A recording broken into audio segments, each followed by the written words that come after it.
Onajon, men ketdim, hozir kelaman. Qayerga ketyapsan? Go'shtga borib farsh olib kelay. Uyga go'sht bor-ku, farshni nima qilasan?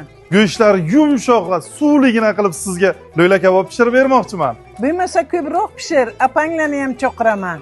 Xo'p bo'ladi onajon, chaqiravering. Mol go'shti farshdan lo'la kabob tayyorlashni o'rganamiz. Birinchi bo'lib farsh ustiga tuz, maydalangan kashnish urug'i, qirg'ichdan chiqazilgan piyoz, salqon, qirg'ichdan chiqazilgan sarimsoq va 2 dona tuxum chaqib yaxshilab aralashtiramiz. Aralashtirgandan keyin tayyor farsh xuddi shu holatda bo'lishi kerak. Qo'limizda ozgina namlab, farshlarga ishlov beramiz va yog'och sixlarga xuddi shunaqa qilib sixlab olamiz. Sixga tortilgan lo'la kaboblarni birin-ketinlik bilan qizib turgan yog'ga solib qizartirib olamiz. Keyin esa qozonga kartoshka solib, kartoshkalarni ham qizartirib olamiz. Qozon yog'ini kamaytirib, qizartirilgan kartoshkalarni solamiz. Kartoshka ustidan esa butunligicha pomidorni terib, yirik to'g'ralgan piyoz, bulg'or qalampiri, 4-5 dona sarimsoq va 1 dona qalampir qo'yib tuz sepamiz. Keyin esa hamma mahsulotlar ustidan yarim tayyor lo'la kabobni terib chiqamiz. Va ustidan bir kosa suv solib, qozon qopqog'ini yopamiz. 1 soatga miltillatib, dimlab qo'yamiz. Ozgina vaqt va mehr, mazali lo'la kabob tayyor. Ta'mi va ko'rinishiga gap bo'lishi mumkin emas. Siz ham albatta tayyorlab ko'ring.